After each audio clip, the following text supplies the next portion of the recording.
Apply பண்ணாமலே job உங்களை தேடி வரணுமா? அதுக்கான ஆப் தான் டிக்விக். TickBig, a one go-to platform for all professionals, freelancers, students, brands and institutions. Rewrite your limits. Sign up now. அது இல்லை வைஷ்ணவின்ற பொண்ணு இங்கேருந்து வேலைக்கு திமுக போனால் அதை கூப்பிட்டு போய் பேட்டி எடுக்கிறது. யார் அது? அந்த பொண்ணு யார்? எதையாவது பேசிகிட்டு இருக்குது. தாவேக்கால என்ன வரணுச்சு அந்த பொண்ணு? ஒன்றுமே கிடையாது. சும்மா வீடியோ போட்டுட்டு கிடந்தது. ரீல்ஸ் இந்த காலத்தில் தானே ரீல்ஸ் போட்டால் போதும். ரீல்ஸ் மூலிமா கட்சியை ஏதோ ஒன்று உளறிட்டு இருந்தது. அதுக்கு பிறகு கட்சியை விட்டு விலகிறேன்னு லெட்டர் பேரில் அந்த அம்மா பெரிய இந்த கட்சியுடைய இணை பொதுச்செயலாளர் துணை பொதுச்செயலாளர் மாதிரி இன்னைக்கு சோஷியல் மீடியா வந்து ஒரு மேஜர் ரோல் ப்ளே பண்ணாட்டியும் ஒரு நோட்டபிளான ஒரு ரோல் ப்ளே பண்ணுது. எலெக்ஷன் ஸ்டாட்ஸில் அந்த வாக்கு வீதம் இதில் எல்லாமே வந்து ஒரு நோட்டபிளான ரோல் ப்ளே பண்ணுது. அப்படி இருக்கும்போது டிவிகே தரப்புலேருந்து கொஞ்சம் அட்லீஸ்ட் பெரிய லெவலில் முக்கிய பொறுப்பாளர்கள் யாரும் இறங்கி வந்து பேசாட்டியும் அட்லீஸ்ட் அந்த பகுதியில் இருக்கக்கூடிய மாவட்ட செயலாளர் இவங்க மூலிமா ஒரு பேச்சுவார்த்தை நடத்தி இருக்கலாம். இல்லை அந்த பொண்ணுக்கு என்ன பிரச்சனை அப்படின்றது கேட்டிருக்கலாம். அந்த மாதிரி ஒரு நிலைப்பாடு டிவிக்கு எடுத்துருக்கலாமா? இல்லை இது கரெக்டான ஸ்டாண்ட் தானே? அவங்கள யாருங்க அந்த பொண்ணு? யார் அந்த பொண்ணு? கட்சியில் ஏதாவது பொறுப்பில் இருக்கா? அரசியல்னால் என்னங்க? சோசியல் மீடியாவில் ரீல்ஸ் போடுறது அரசியல்? சேர் சின்னம் கேளுங்க. ஏன்னா அடிக்கடி அவர் அதை பற்றி தானே யோசிக்கிறார். புஷியான சேர் எடுக்கிறேன்னு கோவப்படுறாருல்ல. அதனால் சேர் சின்னம் கொடுத்துட்டா அவர் அடிக்கடி சேர் எடுக்கிற சேர் நமது சின்னம் அப்படின்னு சொல்லிட்டு போயிடுவார் அப்படின்னு. சார் இப்போது அந்த போஸ்டர் வந்து ரொம்ப ஒரு சீரியஸான விஷயமா நேற்று பலராலுமே பேசப்பட்டது சார். என்ன சொல்கிறாங்கன்னா பூத் கமிட்டி மீட்டிங்கில் மாவட்ட செயலாளர்கிட்ட புஷியானந்த் வந்து கேட்டிருந்தாரு. அதாவது எந்த தொகுதியில் தலைவர் விஜய் அவர்களை கண்டெஸ்ட் பண்ண வச்சோன்னா நமக்கு வந்து வெற்றி வாய்ப்பு அதிகமாக இருக்கும். அப்படி ஒரு முடிவில் தான் மதுரை மேற்கை வந்து சூஸ் பண்ணி கொடுத்துருக்காங்க. விஜய்க்கு மதுரையில் ஓரளவுக்கு செல்வாக்கு இருக்குது அப்படின்னு சொல்லி பதிவு பண்ணுறாங்க. அதை எப்படி பார்க்குறீங்க? விஜய்க்கு இருக்கும். நடிகர் அவரே நேரடியாக நிற்கிறாரு அப்படின்னா எல்லாருமே பொதுவாக போடுறதுக்கான வாய்ப்புகள் இருக்குது. இப்போ விஜயகாந்த் ஜெயிக்கலையா? எல்லாரும் தோத்துட்டாங்க. அவர் கட்சியில் நிற்கும் போது விஜயகாந்த் மட்டும் ஜெயிச்சார். இன்கேஸ் நின்னார்னா இப்போ நீங்கள் சொல்றீங்க குறைந்த வாக்கு வித்தியாசத்தில் கூட ஜெயிக்க வாய்ப்பு இருக்குன்னு சொல்கிறீங்க சார். ஆனால் அந்த தொகுதி வந்து தொடர்ச்சியாக வந்து செல்லூர் ராஜு பார்த்தீங்கன்னா தொடர்ச்சியாக 3 வாட்டி அங்கே ஜெயிச்சிருக்காரு. 21ல் ஏடிஎம்கே ஆட்சி அமைக்கலனாலும் அந்த தொகுதியில் அவர் ஜெயிச்சிருக்காரு. இன்னொரு பக்கம் திமுக தரப்புலேருந்து பொறுப்பு அமைச்சராக மூர்த்தியை போட்டிருக்காரு. அவருமே வந்து மதுரையில் வந்து பெரிய செல்வாக்கு மிக்க ஒரு அமைச்சர் தான். ஸோ அப்படி இருக்கும்போது நீங்கள் எப்படி அதை பதிவு பண்ணுறீங்க?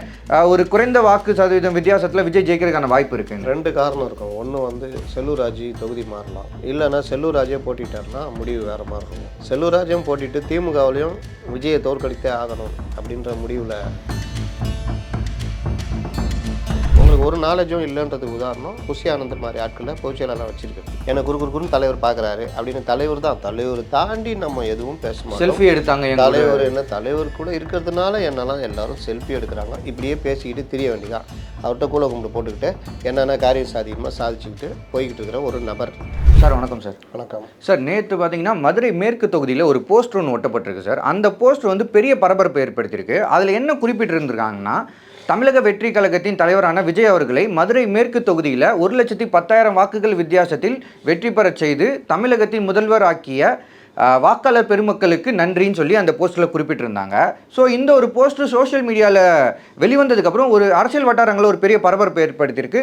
கூடவே எழுந்த முதல் கேள்வி என்னன்னா மதுரை மேற்கு தொகுதியில் விஜய் அவர்கள் போட்டியிட நினைக்கிறாரா, முடிவு செய்திருக்கிறாரா இந்த தொகுதியில் தான் போட்டியிடணும் அப்படின்னு சொல்லி ஒரு கேள்வி எழுந்திருக்கு. ஸோ இந்த ஒரு விஷயத்தை நீங்கள் எப்படி பார்க்குறீங்க சார்? ஒரு சில்லறைத்தனமாக குழந்தைத்தனமாக சிலர் ஒட்டிய போஸ்ட்ரு இன்றைக்கி செய்திக்கான பஞ்சம் அந்த அளவுக்கு இருக்குதுன்னு தான் பார்க்குறேன். இதெல்லாம் தூக்கிக்கிட்டு அது இந்த வைஷ்ணவின்ற பொண்ணு இங்கேருந்து வேலைக்கு திமுக போனால் அதை கூப்பிட்டு போய் பேட்டி எடுக்கிறது. யார் அது? அந்த பொண்ணு யார்? எதையாவது பேசிகிட்டு இருக்குது. தாவேக்கால என்ன வரணுச்சு அந்த பொண்ணு? ஒன்றுமே கிடையாது. சும்மா வீடியோ போட்டுட்டு கிடந்தது. ரீல்ஸ் இந்த காலத்தில் தானே ரீல்ஸ் போட்டால் போதும். ரீல்ஸ் மூலிமா கட்சியை ஏதோ ஒன்று உளறிட்டு இருந்தது. அதுக்கு பிறகு கட்சியை விட்டு விலகிறேன்னு லெட்டர் பேரில் அந்த அம்மா பெரிய இந்த கட்சியுடைய இணை பொதுச்செயலாளர் துணை பொதுச்செயலாளர் மாதிரி லெட்டர் பேரில் போட்டுச்சு. அதையும் தூக்கிட்டு சுற்றுனாங்க. அதுக்கப்புறம் அதை கூப்பிட்டு வச்சு பேட்டிலாம் எடுத்துருந்தாங்க. நீங்கள் ரீச் ஆகுது உங்களுடைய செயல்களாலா உங்களுடைய அழகாலா அது இதுன்னு என்னவோ கேட்டுட்டு சிரிப்பு மூட்டியிருந்தாங்க. அதுக்கப்புறம் பார்த்தா அவங்க வந்து தாவேக்காவுக்கு பெரும் இழப்பை ஏற்படுத்தி விட்டு கட்சியை விட்டு வேலைக்கு போயிட்டு திமுகவுக்கு வலு சேர்க்கும் வகையில் திமுகவில் இணைஞ்சிருக்காங்க. இதில் வேறு 2 கட்சிங்க. அந்த யார் பாஜகவும் இன்னொரு கட்சியும் பாமக இல்லை. பாமகலாம் ஐயா ஒத்துக்க மாட்டார். அவர் வேறு அரசியல். எங்கள் கட்சிக்கு வாங்க அப்படின்னு பெரிய இந்த இவங்க மாதிரி நாம் தமிழர் கூட பெருசாக ஒத்துக்க மாட்டாங்க. அவங்களாம் ஓரளவுக்கு இந்த காலத்தில் அறிவார்ந்த இதில் நிற்கிறாங்க. பாமக நாம் தமிழர் கட்சிலாம் இது மாதிரி கட்சிங்க தான் உட்காந்துக்கிட்டு தூக்கிட்டு வந்து கொஞ்ச நேரம் அப்படி சுற்ற விட்டு அப்படி இப்படி போயிட்டு யாருங்க அவங்க தாங்க யார் தமிழ்ச்செல்விங்க என்ன தமிழ்ச்செல்வி அவங்க தாவேக்கால இருந்தாங்கல்ல என்னவா இருந்தாங்க ரீல்ஸ்லாம் போடுவாங்க பயங்கரமாக பேசுவாங்க சரி இப்போ திமுகவில் அண்ணன் மேற்கு மண்டல தளபதி தலைமையில் இணைச்சிட்டாங்கல்ல அப்படியா ஏற்கனவே பத்மபிரியான்னு ஒருத்தங்க இருந்தாங்கல்ல வாட்ஸ்அப்பில் போட்டுக்கிட்டே இருந்து அந்த மாதிரி இதுதான் இன்றைக்கி அரசியல், இதுதான் இன்றைக்கி ஊடகம், இதுதான் இன்றைக்கி இது. ஏன்னா ஒரு செய்தியும் கிடையாது, எதையும் தேடுறது கிடையாது, எதையும் விரிவாக படிக்கிறது கிடையாது. இன்றைக்கி ஈடி இந்த மாதிரி நடந்திருக்குது, இதில் என்னென்ன பிரச்சனைகள் இருக்குது, இந்த விஷயங்கள் எதுவுமே தெரியாது. யாராவது பேசினா இல்லாட்டி யாரையாவது பேச விட்டு வேடிக்கை பார்த்துக்கிட்டு இருக்கிறது, இல்லாட்டி யாராவது பேசினா அதை எடுத்துகிட்டு உளறிட்டு இருக்கிறது. இதுதான் இன்றைக்கி ஊடகங்களுடைய பணியாக இருக்கிறது. இதெல்லாம் ரொம்ப ஈஸி இல்லை அதுக்கு. இதை பார்க்கறதுக்குன்னு ஒரு டீம் இருக்குது, எடுத்து போட்டு பாருங்கள் இவர் அது ஒருத்தன் அந்த இதை தின்னுக்கிட்டு இருப்பானே தர்பூசணி தின்னுக்கிட்டு இருப்பானே அவன் பாருங்கள் அப்படி இப்படின்னு சொல்லி அவன் ஃபேமஸ் ஆகிட்டான். எங்கே போனாலும் ஒரு தர்பூசணி தின்னு போயிடான். இதுதான் இன்றைக்கி ஊடகங்களுடைய இது ஒரு வகையான ஊடகங்கள் இது. அப்போது நீங்கள் அந்த போஸ்டர் மேட்ரு அதுவும் அப்படி தான். நிச்சயமாக சொல்கிறேன், விஜய் வேறு எங்கேயா நின்னா கூட ஜெயிக்கலாம். மேற்குலாம் நின்னா அடிச்சு நகர்த்தி விட்ருவாங்க. ஏன்னா அங்கே 2 ஜாம்பவான்கள் இருக்காங்க. அதனால் இது இவர்கள் யாரோ ஒரு ஆசைக்கு ஒட்டிக்கிட்டு இப்போ நீங்கள் பேசுகிறீங்கல்ல, இப்போ நான் பதில் சொல்லிகிட்டு இருக்கிறேன். இதுக்காக தான் இந்த வேலைலாம். நாளை கோவை தெற்கில் விஜய் போட்டியிட்டு 4 லட்சம் வாக்குகள் வித்தியாசத்தில் வெற்றி விட்டு மொத்த ஓட்டை 3 லட்சம் தான்டா இருக்கும்னா இல்லை 4 லட்சம் வாக்குகள் வித்தியாசத்தில் வெற்றி பெற்று முதல்வர் ஆனதுக்கு வேண்டி இப்படியே திருப்தி பட்டுக்கிட்டே போக வேண்டியதாங்க. அது கட்சியாக அது சின்ன பசங்க சொப்பு வச்சு விளாட்ற மாதிரி இது. இன்னைக்கு கூட பாருங்கள் சின்னம் கேட்கலாம். கிரிக்கெட் பேட்டு, விசிலு, இல்லை யானை சின்னம் தான் தேசிய சின்னம்ல. அது எப்படி கொடுப்பாங்க? யார் சொன்னா யானை சின்னம்னு? சார் இல்லை சார், அவங்க இது பண்ணியிருக்காங்க பகுஜன் சமாஜ் கட்சிக்கு. அப்புறம் எப்படி கொடுத்தாங்க? இப்போ அதே மாதிரி இப்போ பகுஜன் சமாஜ் கட்சி தேசிய கட்சிங்க, அவங்க தேசிய சின்னம் யானைங்க. எப்படி கொடுத்தாங்கன்னு யார் கேட்குறா? அந்த கேள்வியை யார் கேட்குறா? சோஷியல் மீடியா இந்த லெவலில் தான் இருக்குது. அப்புறம் உதயசூரியன் ஏன் திமுக கொடுத்தாங்க, ரெட்டையில் ஏன் அதிமுக கொடுத்தாங்கன்னு கேட்பாங்க போல. சரி, அப்போ இப்போ தாமரை கூட ஒரு தேசிய சின்னம்னா அது எப்படி ஒரு கட்சிக்கு கொடுத்தாங்க அப்படின்னு சொல்லி கேட்குறேன். ஓ, யானை தேசிய சின்னன்றதுனால எப்படி கொடுத்தாங்கன்னு கேட்குறாங்க. யானை ஒன்றும் தேசிய விலங்கு கிடையாது, புலி தான் தேசிய விலங்கு. யானை ஆல்ரெடி பகுஜன் சமாஜ்வாதி கட்சி வச்சுருக்காங்க, அப்புறம் எப்படி அதை இவங்க கேட்க முடியும் அப்படின்றாங்க. ஆனால் தாமரை ஒரு தேசிய பூவாக அறிவிச்சிருக்கும் போது அது எப்படி பிஜேபி வாங்கினாங்க? இதுக்கெல்லாம் எலெக்ஷன் கமிஷன்கிட்ட பதிலே இல்லை அப்படின்னு சொல்கிறாங்க. என்னவா அதுக்கு இவங்களுக்கு என்ன வேணுமா? அப்போது இந்த மாதிரி விஷயங்கள் தான் ஓடிட்டு இருக்குது. அப்போ என்ன சின்னம், இந்த சின்னம் வேணும் அந்த சின்னம் வேணும்னு. அதில் இன்னும் காமெடியாக சேர் சின்னம் கேளுங்க. ஏன்னா அடிக்கடி அவர் அதை பற்றி தானே யோசிக்கிறார். புஷி ஆனந்த் சேர் ஏன் எடுக்கிறேன்னு கோவப்படுறாருல, அதனால் சேர் சின்னம் கொடுத்துட்டா அவர் அடிக்கடி சேர் ஏன் எடுக்கிற, சேர் நமது சின்னம் அப்படின்ட்டு சொல்லிட்டு போயிடுவார். அப்படின்னு டிவி உங்கள் வாக்கு டிவிகே அப்படின்னு டிவி போட்டி கேட்க போகிறாங்கன்னு சொல்கிறாங்க. இன்னும் சில பேர் இது திண்டுக்கல் பூட்டுன்றாங்க. ஏன்னா பனைவரை பூட்டு போட்டு வச்சுக்கிறார்ல, யாரையும் உள்ள விடாமல். அதனால் பூட்டு சின்னம் வாங்கிட்டீங்கன்னா இன்னும் நல்லாயிருக்கும், மொத்தமாக பூட்டு போயிடலாம் அப்படின்னு சில பேர் சொல்கிறாங்க. வேறு என்ன, வீடுகளில் எளிதாக நுழையும் வண்ணம் இந்த சின்னம் இருக்கணும் அப்படின்னு சில பேர் அந்த கட்சியில் சொன்னதாக சொல்கிறாங்க. அப்போ வீட்டில் எளிதாக நுழையிருந்தால் தண்ணி கேன் எடுத்துக்கலாம். தண்ணி கேன் டெய்லி எல்லார் வீட்லேயும் போகுது, அதனால் தண்ணி கேனு. அப்புறம் மின்சார ஒயரு என்கிட்ட ஒயர்கிட்ட ஏன் போகிறேன்னு கேட்குறாருல, அதனால் மின்சார ஒயரு. இந்த மாதிரிலாம் கொஞ்சம் பேர் பரிந்துரை வச்சுருக்காங்க. அதனால் என்ன வரப்போகுதுன்னு தெரில.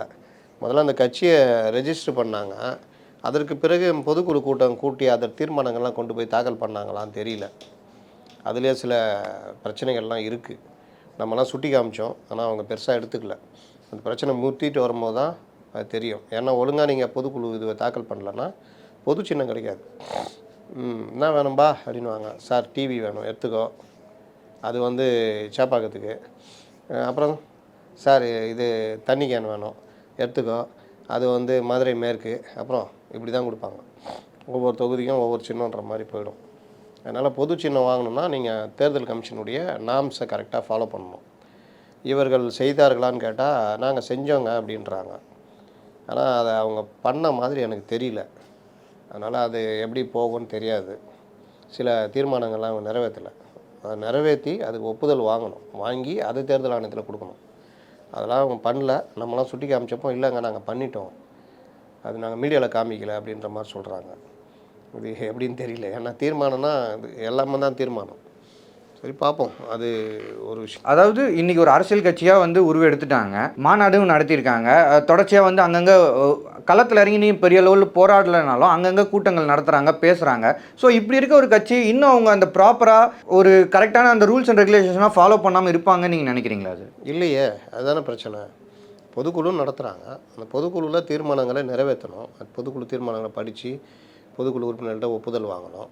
ப்ளஸ் இவர்களுடைய கட்சி வரவு செலவு இந்த விஷயங்கள்லாம் வச்சு ஒப்புதல் வாங்கணும். அதை வந்து எப்படி வாங்குவாங்கன்னா, இந்த மாதிரி கட்சி வரவு செலவு ஆடிட்டிங் உள் தணிக்கை செய்யப்பட்டு அது செயற்குழு ஒப்புதல் அளித்துள்ளது, அந்த இதுக்கு பொதுக்குழு உறுப்பினர்களும் ஒப்புதல் அளிக்கணும் அப்படின்ற மாதிரி சொல்லி வாங்குவாங்க. அந்த மாதிரி வாங்கலை, தீர்மானம் எதுவும் போட்டு வாங்கலை. அப்புறம் நிர்வாகிகள் நியமனம், தலைவராக இப்போ நீங்கள் ஏன் எடப்பாடி தப்பிச்சார், ஏன் ஓபிஎஸ் மாட்டிக்கிட்டார்? ஓபிஎஸ்ஸால் பொதுக்குழு உறுப்பினரோட ஆதரவை பெற முடியல. எடப்பாடி 2000 சில்லறையில் 2000 பேருக்கு மேலே, அவர் 98% மேலே அவர்கிட்ட இருந்தது. 2% என்னமோ தான் ஓபிஎஸ்ட்ட இருந்தது. அப்போ பொதுக்குழு உறுப்பினர்கள் தான் ஒரு நிர்வாகி நியமனத்துக்கு ரொம்ப முக்கியம். அதை பொதுக்குழு அங்கீகரிக்கணும், ஒப்புதல் கொடுக்கணும். பொதுக்குழு தான் மோஸ்ட்டு பவர்ஃபுல் பாடி எலெக்ஷன் கமிஷனை பொறுத்த வரைக்கும். அப்போ நீங்கள் பொதுக்குழுவில் வந்து தலைவராக விஜய் நியமிக்கப்பட்டதற்கான ஒப்புதல் வாங்கவே இல்லை. தலைவரான விஜய் மற்றவர்களை நீக்குவதற்கும் நியமிப்பதற்குமான அந்த அதிகாரத்தை பொதுக்குழுவில் இவங்க வாங்கலை. தலைவரான விஜய் நியமித்த மற்ற நிர்வாகிகளுக்கான நியமனங்களுக்கான ஒப்புதலும் வாங்கலை. இந்த 3 விஷயம் இவங்க தீர்மானம் வாங்கவே இல்லை. அப்புறம் எப்படி கொண்டு போய் இவங்க கொடுப்பாங்க, என்ன கொடுப்பாங்கன்னு தெரில. கேட்டால் நாங்கள் அதெல்லாம் வாங்கிட்டோன்றாங்க. வாங்கினீங்கன்னா வெளியில் தெரியும். இல்லை நாங்களாம் இன் கேமராவில் நாங்கள் வந்து பண்ணல அப்படி இப்படின்னாங்க, என்னமோ சொல்கிறாங்க. சரி பார்ப்போம், அது அவங்க பிரச்சனை. சுட்டி காட்ட வேண்டியது நம்ம கடமை. ஏன்னா ஒரு அரசியல் கட்சி அது வீணாக அந்த மாதிரி சின்ன சின்ன பிரச்சனையில் மாட்டிக்கக்கூடாதுன்றதுக்காக நம்ம சுட்டி காமிக்கிறோம்.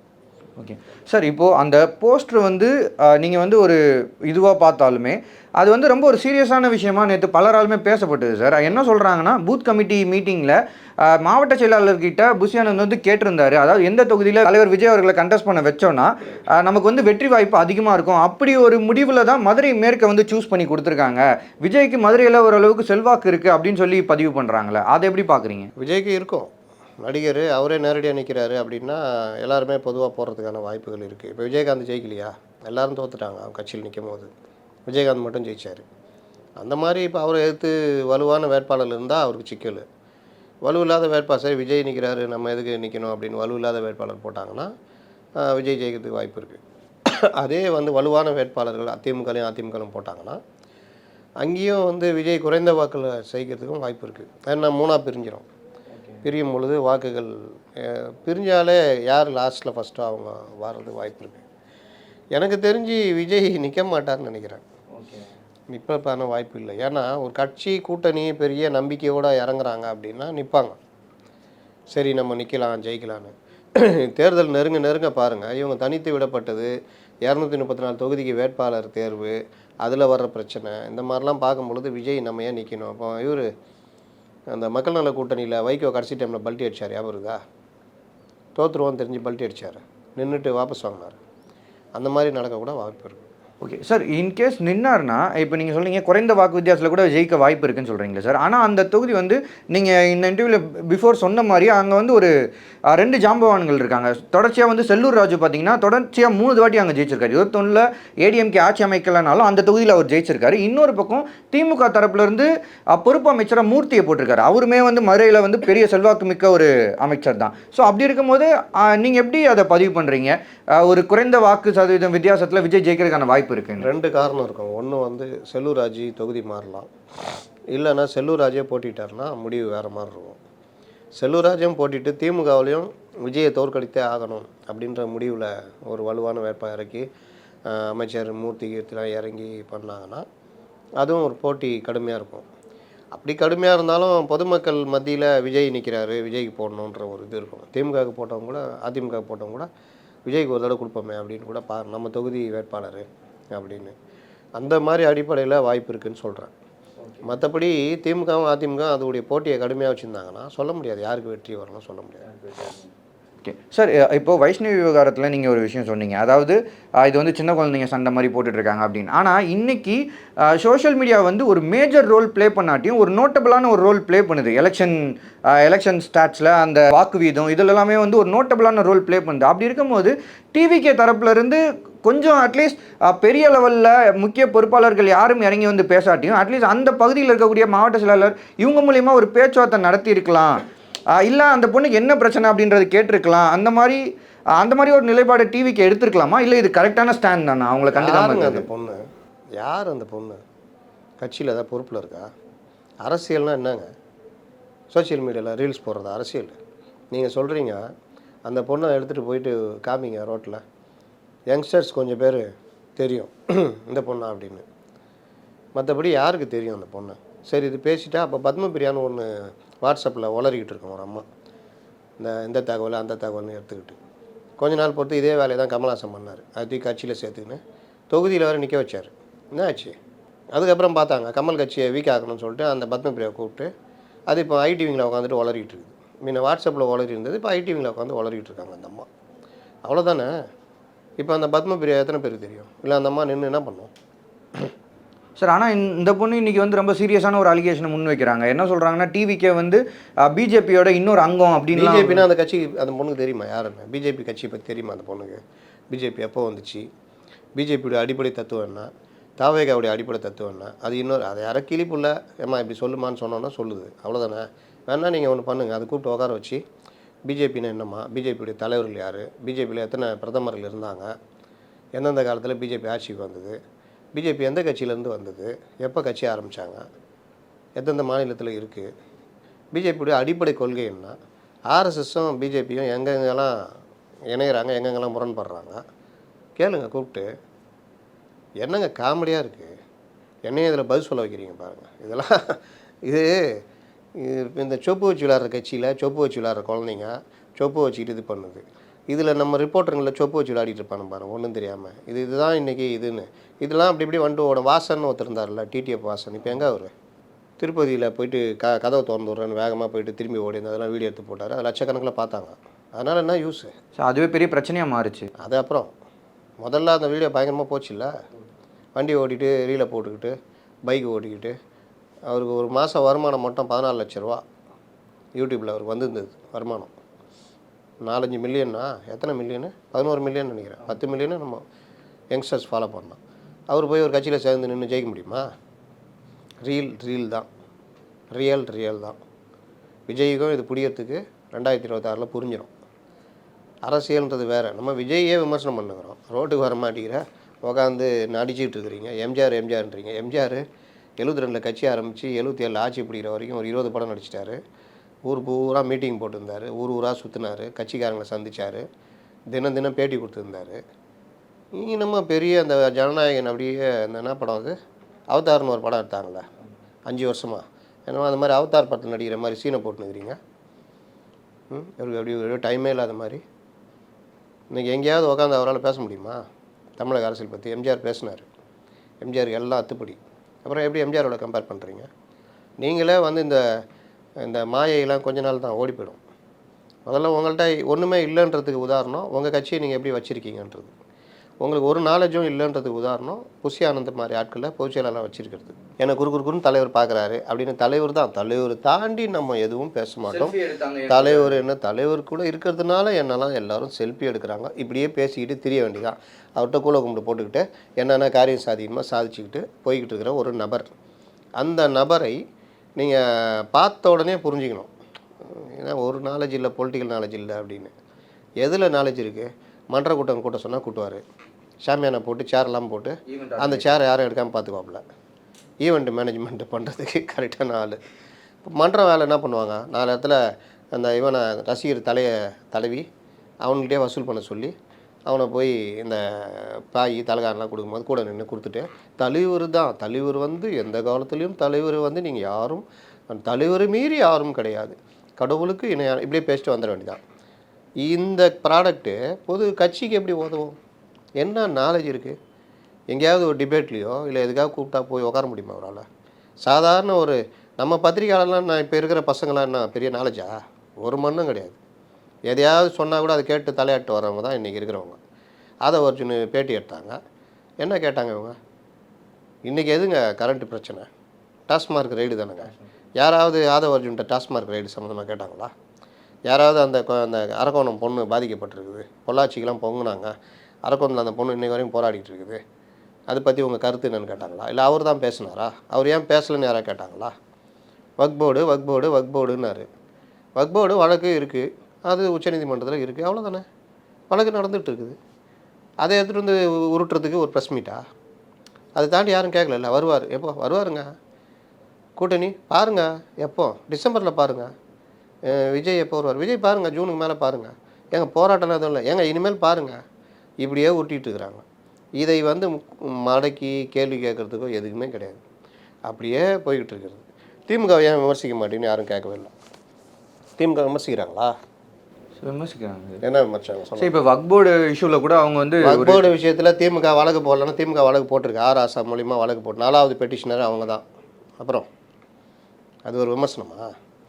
விலைவாசி உயர்வு, மின்கட்டண உயர்வு உயர்த்த போகிறாங்க. இந்த இதில் எல்லா ஃபேமிலிக்கு நெருக்கமானவர்கள்லாம் அந்த ரைடில் அவங்கள்ட்டலாம் ரைடு போயிருக்கு. இன்னும் பல விஷயங்கள், முறைகேடுகள், மற்ற விஷயங்கள், கட்சிக்குள்ளே இருக்கிற உள்கட்சி பிரச்சனைகள், இதெல்லாம் பேசணும்ல. எதையாவது விமர்சனம் பண்ணி பேசுனாங்களா? 3 நிதி ஆயோக் கூட்டத்தில் கலந்துக்கல. இந்த நிதி ஆயோக் கூட்டத்தில் மட்டும் ஓடுறாரு. முதலமைச்சர் தானே கலந்துக்கணும் அதில். அப்போ கலந்துக்கல. அதை விட இவருக்கு என்ன முக்கியமான வேலை இருந்தது? ஒன்றும் கிடையாது. அப்போ இதெல்லாம் வந்து நீங்கள் எதிர்கட்சியாக இருந்து நாங்கள் தான், அதிமுக கூட கிடையாது, நாங்கள் தான் எதிர்கட்சி திமுகவுக்கு அப்படின்னு சொல்கிறல்ல. அப்போ அந்த வேலையை பண்ணணும்ல. யார் பண்ணுறா? தாவேகளை யாருங்க பண்ணுறா? புஷி ஆனந்துக்கு ஏதாவது தெரியுமா? நிதி ஆயோக்னா தெரியுமா? முதல்ல புஷி ஆனந்துக்கு நிதி ஆயோக் கூட்டம்னா தெரியுமா? இல்லை அமலாக்கத்துறை ஈடினா தெரியுமா? ஈடினா அந்த ஒரு படம் வந்துச்சு, அது வாங்க அந்த குழந்தை இதெல்லாம் பாருக்குமே, ஒரு வேற்று கரகத்தில் இருந்து, யோ அது ஈட்டியா? ஓ இல்லை, நான் அப்படி தான் நினச்சேன். அவ்வளோதான் ஒரு நாலேஜ் இருக்கும். அதை தாண்டிலாம் இருக்காது. அமலாக்கத்துறையும் ஈடியும் ஒன்றான்னு கேட்டால் தெரியாதுன்னு. அவ்வளோதான் நாலேஜ். ஏன்னா தமிழ்நாட்டில் என்னென்ன தேட்டர் இருக்குது, எவ்வளோ வசூல் ஆகும், எவ்வளோ இது, எந்த தேட்டரில் எவ்வளோ டிக்கெட்டு, இவ்வளோ டிக்கெட் எவ்வளோன்னா அதெல்லாம் நல்லா தெரியும். அவ்வளோதான். அவங்க அந்த நாலேஜ் அவ்வளோதான் வச்சுருக்காங்க. ஆசை மட்டும் பெருசாக முதலமைச்சர் ஆகிடணும், நம்ம வந்து நிதியமைச்சர் ஆகிடணும், நம்ம துணை முதல்வர் ஆகிடணும்னு. ஆனால் அது மாதிரி வந்து ஆகிட்டாங்கன்னா அவங்க பெரிய அறிவாளி ஆகிடுவாங்க. ஏன்னா அதிகாரி கூட இருப்பான். இவங்களா ஏதாவது சொல்லிக்கின்னு போய்க்கின்னு இதை அவனை கேட்கலாம். என்ன கேட்குற? மோடியை கேளு. என்ன வந்து கேட்குற? இப்படியே சொல்லிக்கின்னு ஏதாவது சொல்லிட்டு போய்கிட்டு இருக்கலாம். அதனால் இதுதான் இன்றைக்கி பிரச்சனை. இவங்களுக்கு வந்து திமுகவை எதிர்க்கவே மாட்டாங்க. எதிர்கட்சியாக செயல்படுறதுக்கான எந்த வேலையும் செய்யலை. திடீர்னு போஸ்ட்டை ஓட்டிட்டாங்களாம்.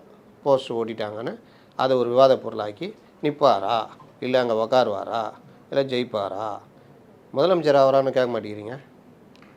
அது கேளுங்க. எலெக்ஷன் நடந்ததுக்கப்புறம் தான் சார் நம்ம நடந்ததுக்கப்புறம் ஆகிடுவாரா சார்? அது எப்படி சார் ஆக முடியும்? அதுதான் நிலமை. அப்போ அந்த மாதிரி ஓட்டுறாங்கன்னா அவன் யார்? குழந்தை பையன் தானே. சொப்பு வச்சு விளாட்ற பசங்க தானே. அது போய் விவாத பொருளாக மாற்றினா என்ன நியாயங்க? வைஷ்ணவியும் இதுவுமா விவாதிக்க வேண்டிய பொருட்கள். ஓகேங்க சார், நிறையா விஷயங்களோட ஷேர் பண்ணிங்க சார். நேரம் இருக்குங்க. நன்றி. அப்ளை பண்ணாமலே ஜாப் உங்களை தேடி வரணுமா? அதுக்கான ஆப் தான் டிக்பிக்.